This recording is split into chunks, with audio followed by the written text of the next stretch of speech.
Did somebody hurt you or tell you that they're planning to hurt you? Are you afraid that someone is going to hurt you? Did you leave an abusive relationship? Is somebody following you or constantly calling you? Do you just want him or her to leave you alone? I'm really scared of him. Why me? How can I keep him away from me? It feels like he'll hurt me, or he might even kill me before anybody will help me. I keep telling him to stay away and leave me alone, but he keeps coming back anyway. I finally called the cops. The officer said I could file for an injunction. Yeah, my sister said I could get one. What is that? What is an injunction?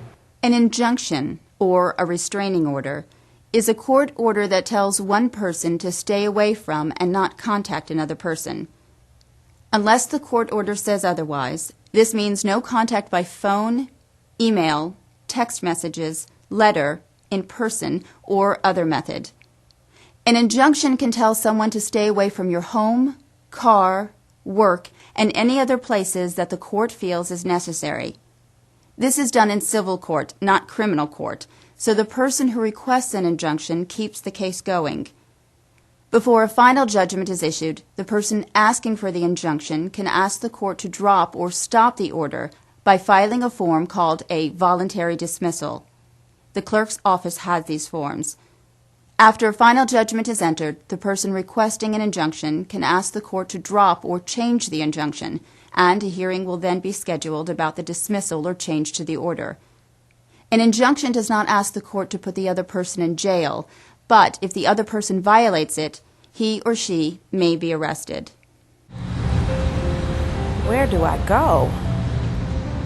The civil or family court clerk's office will have the paperwork you need to request, change, or try to stop an injunction. You can go to the clerk's office and see a deputy clerk for forms. If you are under 18 years old, an adult will have to file for you. Ask the deputy clerk for more information about this. Both the person filing the injunction and the person being filed against can come into the clerk's office to get forms or information about a case. However, the clerk cannot give you legal advice. You can print the forms from the internet too, but you still have to file them in the clerk's office once they are completed, or have them notarized and delivered to the clerk's office. Forms are available online at www.flcourts.org under Family Law Forms.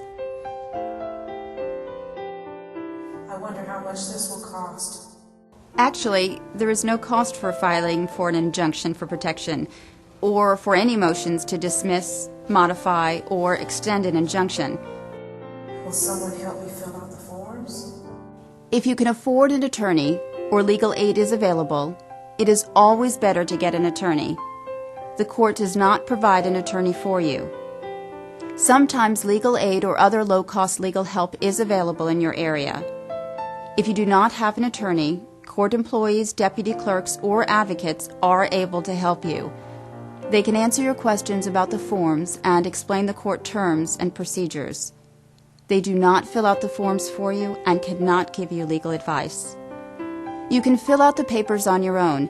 You just need to read the directions and answer the questions on the form with as much detailed information as possible. If you cannot read the forms, need to get information to complete them, have someone help you with them, or need more time to fill them out, you can take the forms with you. Once you have had a chance to thoroughly complete the forms, return them to the clerk's office to be notarized and filed with the court. Be sure to include information on the forms to indicate where you can be reached by mail, where you live or work to be served with papers, information about other court cases involving you or your minor children and the other person, and information about children if you have any with the other person, etc. You can keep your address confidential if you tell the clerk that you would like to do so. The judge can only order things that you ask for in your petition. What do all these words mean? The form that asks the court for an injunction is called a petition. The person that files the petition is called the petitioner. The person the petition is filed against is called the respondent. Which one of these petitions do you want to file? I don't know. There are 5 different kinds of civil injunctions in Florida. For domestic violence, sexual violence, dating violence, and repeat violence injunctions, the type that you can file depends on your relationship with the other person and what has happened between the two of you. The last type, the Chapter 39 injunction, is used if your child is involved in a dependency case.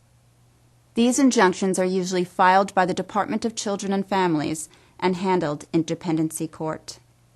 You may file a domestic violence injunction when the person you are filing against is a family or household member. Family or household member means spouses, former spouses, persons related by blood or marriage, persons who are presently residing together as if a family, like a boyfriend or a girlfriend who lives with you, or who have resided together in the past as a family, and persons who are parents of a child in common, regardless of whether they have been married. With the exception of persons who have a child in common, the family or household members must be currently residing or have in the past resided together in the same single dwelling unit. Let's review some examples of when it's appropriate to file a domestic violence injunction. The person I needed an injunction against was my husband. We were married and living together, so I filed for a domestic violence injunction. The person I needed an injunction against was my brother. We're related by blood and used to live together, so I filed for a domestic violence injunction. The person I needed an injunction against was my boyfriend, and we have a son together. We were never married and did not live together, but we have a child, so I filed for a domestic violence injunction. The person I needed an injunction against was my stepdad. He married my mom and we used to live together, so I filed for a domestic violence injunction. If you do not fit the requirements to file a domestic violence injunction, the next type of petition to think about is the one for a sexual violence injunction. If you think that you may be a victim of sexual violence, then Florida law requires that you must report the incident to law enforcement, if you have not already done so, before you can file this petition. The definition of sexual violence includes some technical legal terms. Ask law enforcement, a victim advocate, an attorney, or the deputy clerk for more information if you do not know what these crimes are, so that you can decide if they match your situation. If you do not fit the requirements for a domestic violence injunction or a sexual violence injunction, then the next petition to think about is a dating violence injunction. This is an injunction against somebody that you dated in the last 6 months and had an expectation of affection or had sexual involvement with, and you interacted with the other person on a regular basis during the relationship, not just one time. Now, if that sounds like your relationship, then you can file for a dating violence injunction. If the domestic, sexual, and dating violence injunctions do not match your situation, then you may want to consider whether a petition for a repeat violence injunction would fit the circumstances of your case. These petitions may be requested for neighbors, co-workers, students, relatives who never lived together, friends, roommates, and others. For this type of injunction, you have to have had 2 incidents of violence or 2 threats of violence that place you in fear of the other person. Okay, I figured out which type of injunction I want to ask the court to issue, but do I have to fill out all of these blanks? Yes, answer thoroughly as many questions as you can, so the judge will know as much as possible about your situation. Read each one carefully. If you have any questions about the forms, please ask me. Take your time and write neatly so the judge can read it. Well, what do I write here? I can't tell you what to write, but I can tell you that this is where you explain what has happened to you. Remember, the judge does not know anything about you and can only make a decision based on what you write on this form. So a petition should include details such as dates, where the violence happened, and specific examples of what the other person has done, like scratching, punching, biting, kicking, throwing things, pulling hair, burning skin, pushing, using a weapon, slapping, shoving, strangling, unwanted kissing or touching, or unwanted rough or violent sexual activity. If the other person has not been physically violent toward you, but has placed you in fear that they will become physically violent, you may want to explain recent behavior, such as destroying property, keeping you from leaving, or from calling law enforcement, threats to hurt you or your family, harassment, following you, threats or harm to a pet, injury to you in any way, or threats to commit suicide. What happens next? Well, in most cases, the judge will make a decision about your petition in 24 hours. The judge has 3 options and can decide to issue a temporary injunction and set the case for a hearing. If so, read the temporary injunction carefully. The other person will get a copy of your petition and the temporary injunction. If the other person contacts you before the hearing, you may contact law enforcement. Or the judge may deny the temporary injunction but set the matter for a hearing only. If the judge denies the temporary injunction, then no injunction will be held in effect, and your case will not be addressed by the court until the hearing. However, the other person will get a copy of what you wrote in the petition, so you may need to use a safety plan. Or the judge may also deny the petition for injunction. In that case, the other person will not get a copy of the petition. If this happens, you can add information that you may have left out on your first petition on a different form called a supplemental petition. It's the petitioner's responsibility to obtain a copy of the judge's order. You may want to wait for a decision, or you will need to check back and get a copy of the judge's decision about your petition. Read the judge's order carefully and ask the clerk or an attorney if you have any questions. Court dates are set within 15 days of the filing of a petition. Make a note of the hearing date and time on the judge's order and make plans to go to your hearing so your case will not be dismissed. What do I bring to the hearing?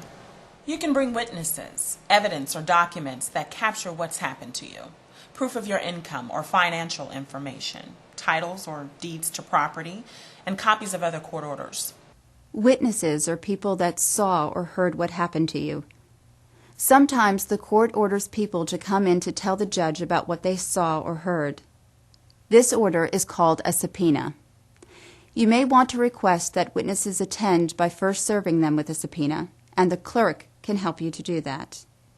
Evidence includes police reports, pictures, phone records, recordings of 911 calls, etc. Proof of income or financial information. This can be shown with your pay stubs, bank statements, etc. Car titles or deeds to a home or shared property may be provided so that the court has some proof about who owns what. Copies of other court orders. If you and the other person have any other past or current civil or criminal cases, bring copies of those court orders. Well, what do I do until the hearing? You don't have to do anything for the injunction. I have some information about places you can contact for help and support. Help is available. You should get or ask the clerk for information about and referrals to available community resources such as domestic violence centers, domestic violence advocates, legal services, and support systems. Some courts even have pamphlets or videos available. Most importantly, if you have any questions, ask them.